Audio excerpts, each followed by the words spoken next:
Selamat datang kembali dalam video pembelajaran daring untuk mata kuliah Aljabar Linear yang diselenggarakan di program studi Teknik Informatika, jurusan Teknik Elektro, Fakultas Teknik, Universitas Samratulangi. Di video kali ini saya akan membahas mengenai matriks inverse atau inverse dari sebuah matriks. Oke, ada 3 bagian dalam video kali ini. Yang pertama, kita akan melihat definisinya. Kemudian yang kedua, kita akan melihat bagaimana operasi-operasi yang dibutuhkan untuk mencari inverse dari sebuah matriks. Dan yang ketiga, saya akan membahas secara khusus mengenai inverse dari matriks yang berdimensi 2x2. Materi ini saya adaptasi dari buku Elementary Linear Algebra karya Ron Larson. Oke, mari kita lihat.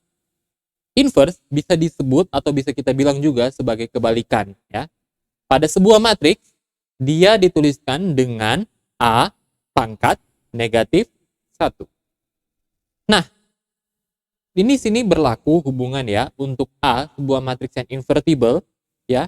Jadi ada matriks yang invertible, ada matriks yang tidak, ya. Tidak invertible. Kita tidak bisa cari inverse-nya.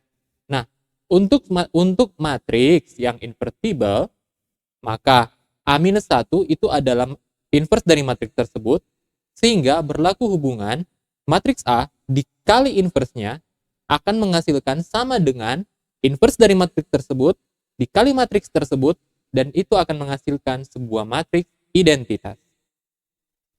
Nah, satu hal yang perlu Anda ingat di sini, selain syarat lainnya, maka satu yang pasti adalah hanya matriks persegi, ya, di mana jumlah baris dan kolom itu sama, yang memiliki inverse. Ya. Sekarang kita lihat bagaimana operasinya. Nah, ini adalah metode atau cara standar untuk mencari inverse dari sebuah matriks.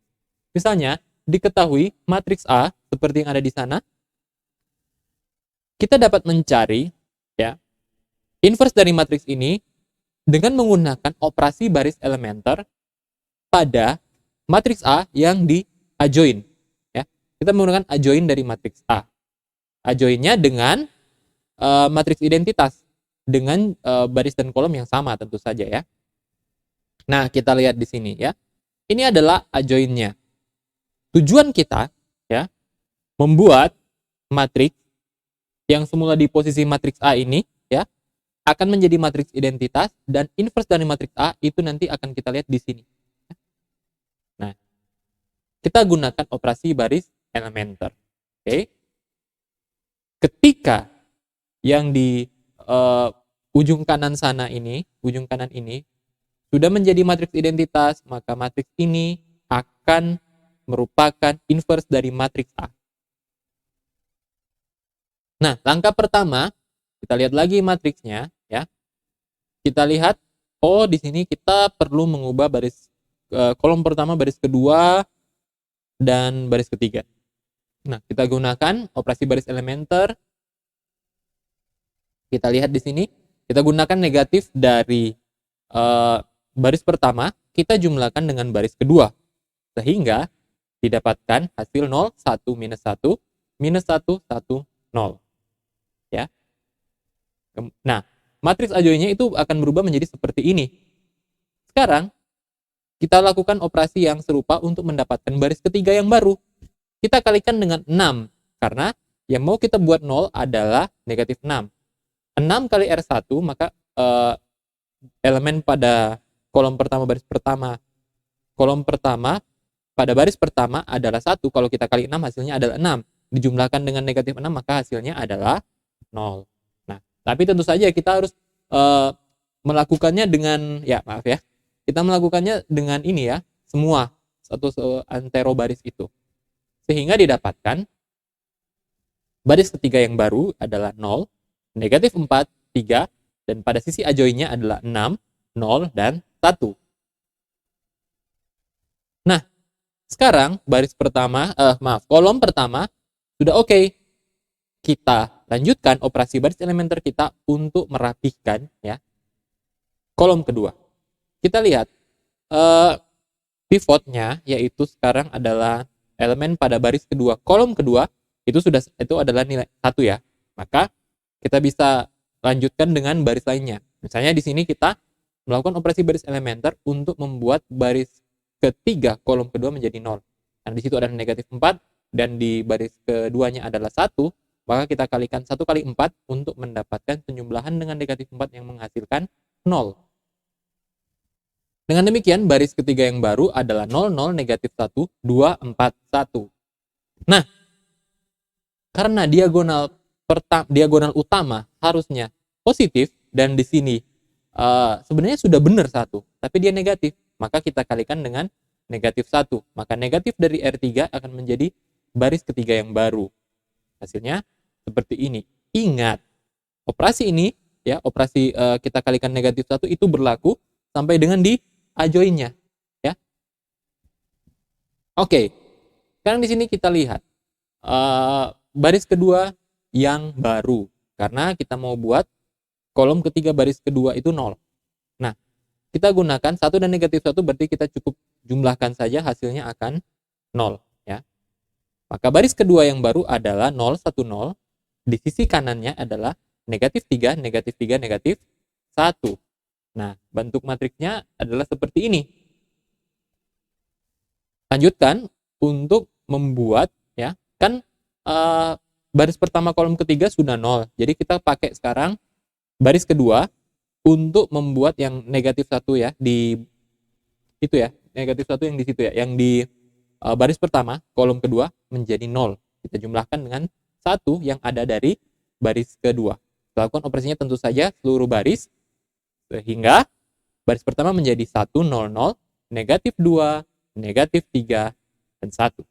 Ya.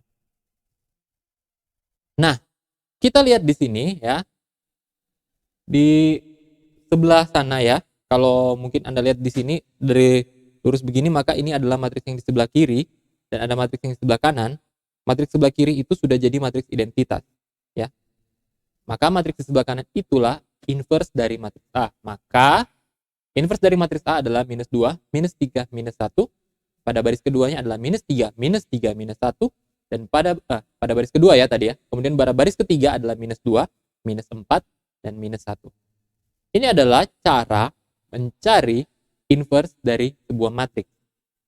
Nah, jika kita kalikan sebuah matriks dengan inverse-nya, seperti yang bisa Anda lihat di sini, Anda dapat mempause-nya untuk meneliti perhitungan ini, maka kita akan mendapatkan seperti yang ada di bawah sana, ya, di ujung sana, ada menjadi matriks identitas. Jadi, matriks yang dikalikan dengan inverse-nya menghasilkan matriks identitas. Nah, ini kan A kali inverse. Sekarang bagaimana jika inverse dikali A? Apakah dia menghasilkan matriks identitas? Silakan Anda mencobanya sebagai latihan mandiri. Oke.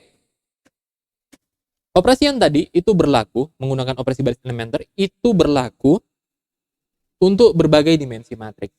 Tetapi, jika matriks tersebut berdimensi 2 kali 2, maka kita bisa menggunakan cara yang lebih mudah atau lebih singkat, ya, yaitu dengan menggunakan rumus inverse dari matriks A, di mana matriks A berdimensi 2 kali 2 ya. Inverse-nya adalah 1 per determinan A dikali adjoin dari matriks A. Nah, determinan di sini adalah A11 ya, elemen pertama pada baris pertama dikali elemen kedua pada baris kedua dikurangi elemen kedua pada baris pertama yang dikalikan dengan elemen pertama pada baris kedua dan dikalikan dengan adjoin. Nah, adjoin itu apa? Kita tukarkan ya, elemen pertama baris pertama dan elemen kedua baris kedua itu dipertukarkan. Kemudian elemen kedua baris pertama dan elemen pertama baris kedua itu dikali negatif 1, jadi negatif ya. Seperti yang Anda lihat ini ya. Atau mungkin kalau untuk SMA biasanya kan kita pakai A, B, C, D ya. Jadi determinan adalah 1 per A, B, C, D, berarti A kali D kurang B kali C ya. Seperti itu. Nah, prinsipnya sama, hanya di sini kita menggunakan notasi atau penulisan yang berbeda. Misalnya matriks A itu adalah 0, min 2, 1, 1. Maka inverse-nya bisa kita cari dengan menggunakan rumus ini. Ya, jadi 1 per 0 kali 1 kurang negatif 2 dikalikan 1 ya. Kemudian kita lihat pada sisi adjoin kita mempertukarkan ya elemen-elemennya dan mengalikan dengan negatif 1. Nah, jadi bentuknya menjadi seperti ini. 0 tambah 2 adalah 2. Jadi 1/2 kali adjoin, kemudian kita mendapatkan inverse-nya adalah 1/2, 1, negatif 1/2, dan 0. Sampai di sini untuk video saya kali ini. Semoga video ini bermanfaat untuk Anda sekalian. Terima kasih.